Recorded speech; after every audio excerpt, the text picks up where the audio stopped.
Hello students, आप सभी का हमारे यूट्यूब चैनल में हार्दिक स्वागत है। आज के इस वीडियो में बात करने वाले हैं रीट पात्रता परीक्षा लेवल 2 सिलेबस से संबंधित। तो आप लोग वीडियो पूरा देखिएगा और अगर आप लोग चैनल पर नए हैं तो चैनल को सब्सक्राइब, वीडियो को लाइक और बेल आइकन ज़रूर दबा लीजिएगा। जो भी स्टूडेंट्स लेवल 2 रीट पात्रता परीक्षा का एग्ज़ाम देने वाले हैं उनको क्लियर बता दूं, जब भी आप सिलेबस देखें तो यहाँ पर 2024 ध्यानपूर्वक आप लोग देख लीजिएगा, क्योंकि 2022 और 2024 के सिलेबस की जो कॉपी है वो सेम टू सेम आपको देखने को मिल जाएगी। तो 2024 वाले सिलेबस के हिसाब से ही आप लोगों को तैयारी करनी है। इसमें कुछ चीज़ें जोड़ी गई है, तो एक आध टॉपिक यहाँ पर हटाया गया है, तो 2-5 टॉपिक यहाँ पर जोड़े गए हैं। देखिएगा आपका पैटर्न क्या रहता है एग्ज़ाम का, पहले उस पर बात कर लेते हैं, फिर सिलेबस पर बात करेंगे। ठीक है, जैसे लेवल 2 वाले जो भी स्टूडेंट्स हैं जो टीचर एजुकेशन प्रोग्राम से संबंधित हैं, चाहे फर्स्ट सेमेस्टर से हो या फिर फर्स्ट ईयर से हो, वो सभी यहाँ पर एलिजिबल तो है ही, है ना। ओनली इसमें बीएसटीसी वाले स्टूडेंट्स एलिजिबल नहीं है लेवल सेकंड में, बाकी सभी एलिजिबल हैं। ठीक है, तो देखो यहाँ पर एक बात आपको क्लियर बता दूँ, जो लेवल सेकंड वाला पेपर है उसमें आप लोगों के एग्जाम पैटर्न इस प्रकार से रहेगा। पहला पोर्शन आपका रहेगा बाल विकास एवं शिक्षण विधियों का, जिसमें आप लोगों के 30 क्वेश्चन आने वाले हैं 30 नंबर के।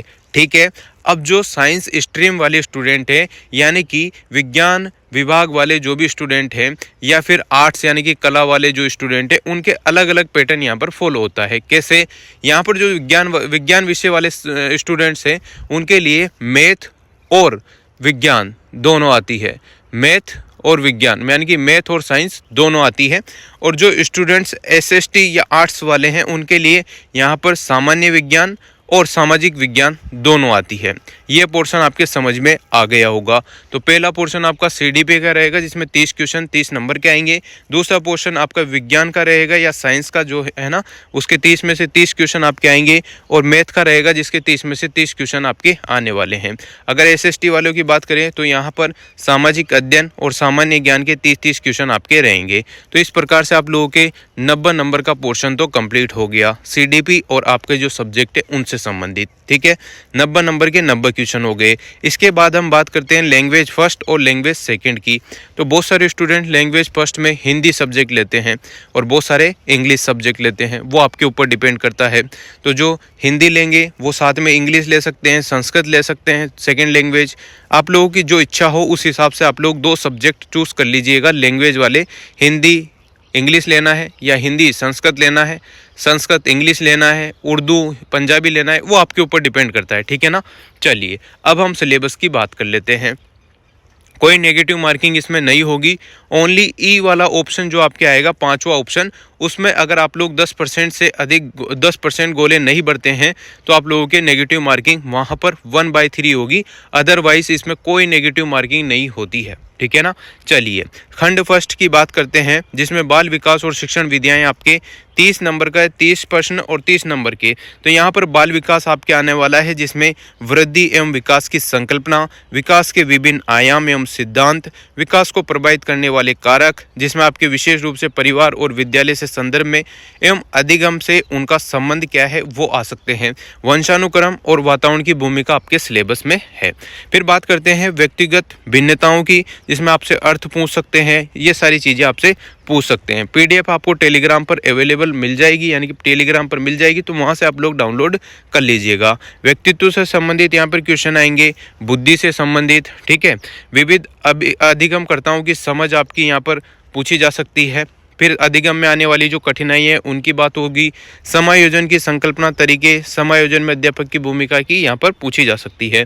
अधिगम का अर्थ, अधिगम के सिद्धांत, बच्चे सीखते कैसे हैं, अभिप्रेरणा और अधिगम के नियतार्थ, शिक्षा अधिगम की प्रक्रियाएं, एनसीएफ 2005। ठीक है, और इसके अलावा क्रियात्मक अनुसंधान, शिक्षा का अधिकार अधिनियम 2009 आपसे पूछ सकते हैं। राष्ट्रीय शिक्षा नीति 2020 से संबंधित यहाँ पर जो नया पोर्शन है वो यही है ना। इसके अलावा यहाँ पर जो है समसामयिक बाल कल्याणकारी शैक्षिक योजनाएं, यानी कि जो अभी हाल फिलहाल में करंट जो योजनाएं राजस्थान गवर्नमेंट ने चला रखी है वो आपके दोनों ये चीज़ें ऐड हुई है। तो ध्यान से आप लोग देख लीजिएगा। इसके लिए सबसे अगर बेस्ट बुक की बात करें तो अवनी पब्लिकेशन जो आप लोगों की बुक आती है उसमें ये आपको सारे टॉपिक मिल जाएंगे। अगर RK वैष्णव सर की आप लोग लेना चाहते हैं तो वो भी आपको मिल जाएगी। वंदना जादव मैम से पढ़ना चाहते हैं तो उनकी बुक भी आपको मिल जाएगी। वो आपके ऊपर डिपेंड करता है कि आप किससे पढ़ना चाहते हैं। कोचिंग के नोट्स से भी आप लोग पढ़ सकते हैं, वो आपकी खुद की मर्जी है, ठीक है ना। अब हम बात करेंगे जो इंग्लिश मीडियम वाले स्टूडेंट हैं, वही चाइल्ड डेवलपमेंट एंड पेडागोगी का यहाँ पर सिलेबस है, बस ये इंग्लिश में है, यहाँ पर देख लीजिएगा आप लोग भी, है ना। चलिए अब हम बात करते हैं हिंदी और भी सब्जेक्ट जो भी हैं, फर्स्ट पेपर सेकंड पेपर उस हिसाब से। तो आप लोगों के यहाँ पर दो तो क्या आएंगे, गद्यांश आएंगे, जिनके आंसर यानी कि व्याकरण ग्रामर जो भी आने वाली है वो आपसे पूछी जाएगी। 15-15 नंबर के इस प्रकार से 15 नंबर के 2 पैसेज आपके हो सकते हैं। उसके अलावा 15 नंबर के आपके जो व्याकरण रहेगी वो रहने वाली है। तो 30 नंबर के 30 प्रश्न आपको पूछे जाएंगे हिंदी विषय में। इसमें आप लोगों के जोड़ा गया है राजस्थानी भाषा साहित्य की सामान्य जानकारी, यानी कि हिंदी के अंदर ही आप लोगों से राजस्थानी की भी पूछी जा सकती है, राजस्थानी भाषा से संबंधित यहाँ पर पूछा जाएगा। और इसके लिए आप लोगों को NCERT सभी के लिए रीट की अगर आप लोग तैयारी कर रहे हैं तो 6 से 8वीं तक की जो भी NCERT की बुकें हैं उनका आप लोग अध्ययन करें, उनसे आप लोग पढ़ें। और ज़्यादा से ज़्यादा हार्ड लेवल 12वीं क्लास तक हो सकता है, यानी कि 6 से 12वीं तक की जो भी NCERT है उनका सार संग्रह आप लोग पढ़ेंगे तो अच्छे से आपके मार्क्स बन जाएंगे, ठीक है ना। ये बात क्लियर हो चुकी है, हिंदी यहाँ पर आ चुकी है। इसके बाद इंग्लिश की बात करते हैं तो इंग्लिश में भी 2 पैसेज आपके आएंगे, ठीक है। उसमें इंग्लिश ग्रामर रहेगी, डिग्री वगैरह पूछ ले, मॉडल वगैरह पूछ ले, उनके अर्थ पूछ ले, ये होगा। इसके अलावा अगर हम बात करें तो 15 नंबर की आपकी ग्रामर रहेगी। ग्रामर आप लोग जानते हैं, टीचिंग लर्निंग मेथड भी आपसे पूछ सकता है, और जो भी यहाँ पर है एक्टिव पैसिव, ये सारी चीज़ें आप लोगों से इसमें पूछी जा सकती है ना। Multimedia material and other resource, ये सारी चीज़ें आपसे पूछी जा सकती है। 2 पैसेज रहेंगे, उसके अलावा आप लोगों से 15 नंबर के आपके ग्रामर पूछी जा सकती है। तो इस प्रकार से 30 प्रश्न इंग्लिश में आएंगे, 30 नंबर के होंगे।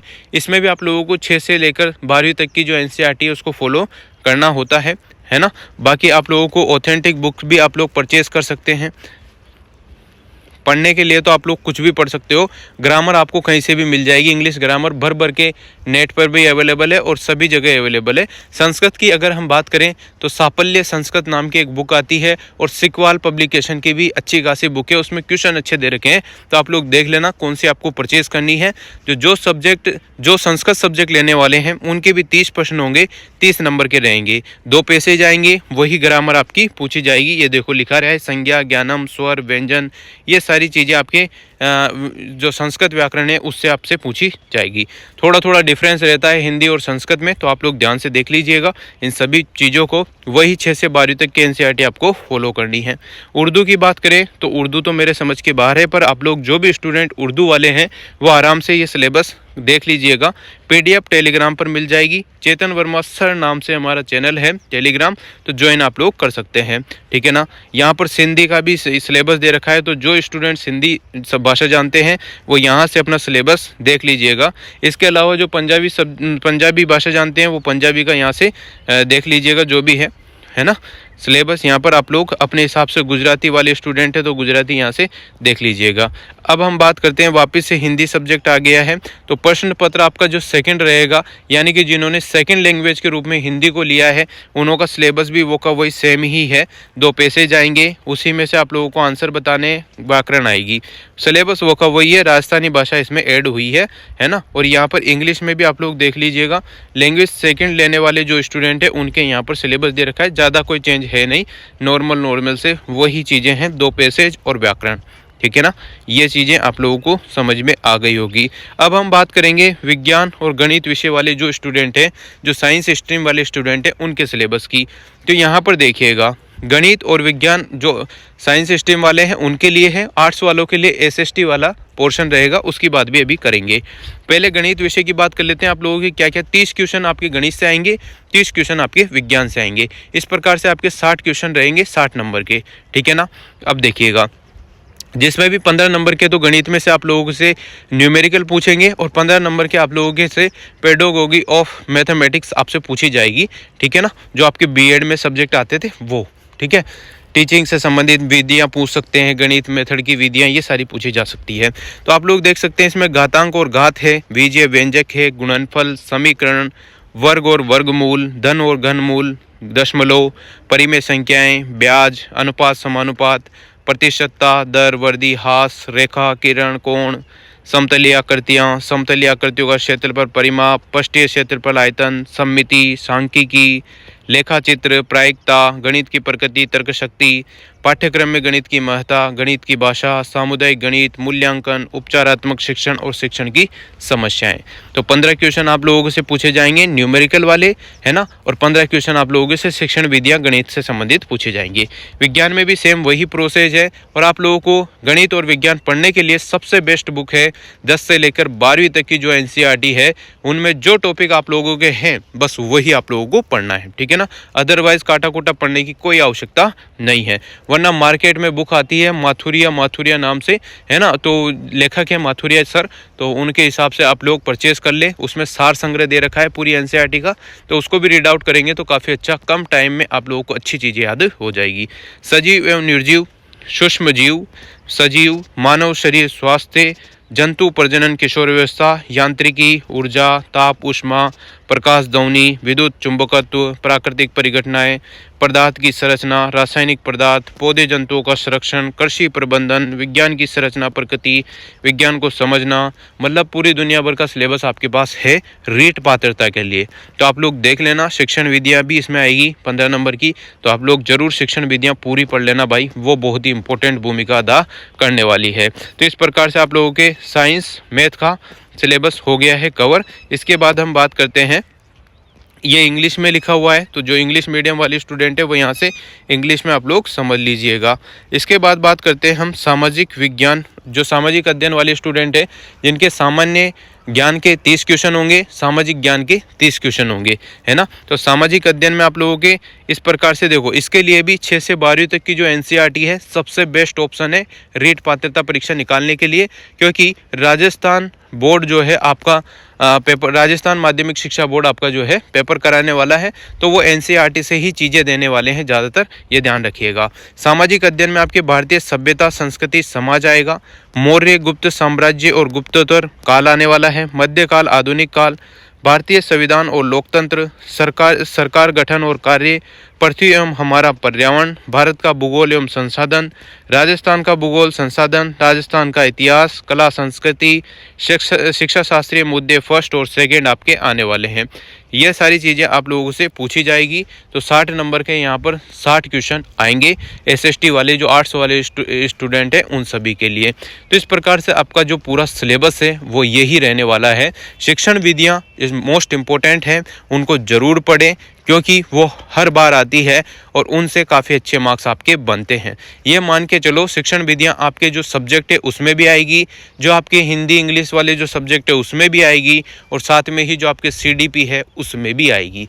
तो यहाँ पर शिक्षण विधियों का बहुत ही महत्वपूर्ण किरदार है, तो ध्यान से आप लोग देख के जाइएगा। Wish you all the best, आप सभी का रीट पात्रता परीक्षा एग्जाम क्लियर हो, हम तो यही चाहते हैं। अगर आप लोगों को वीडियो में कोई भी मिस्टेक नज़र आती है तो बिल्कुल आप लोग कमेंट में सजेशन दे सकते हैं। कुछ ना कुछ मिस्टेक हो जाती है जल्दबाजी में कि हाँ भाई कुछ बताना भूल जाते हो। जैसे कि मैंने पहले वीडियो बनाई तो 2022 की वो एकदम से गलती से वीडियो बन गई थी सिलेबस की, तो मैंने उसको हटा दिया है। अब आप लोग 2024 के सिलेबस के हिसाब से ही पढ़िएगा। देखकर आप लोग वीडियो में सजेशन दे सकते हैं। बहुत प्यारे प्यारे स्टूडेंट्स इस पर जुड़े हुए हैं, तो वो ज़रूर बता देते हैं कि सर ये मिस्टेक हो रही है, आप लोग सुधार लें, ये कर लें, वो कर लें। तो बहुत अच्छा लगता है कि आप लोग सजेशन देते हैं और पूरे आदर के साथ आप लोग रिप्लाई करते हैं। बहुत अच्छी बात है। Thank you so much. Video अगर अच्छी लगी हो तो like, comment, share and subscribe.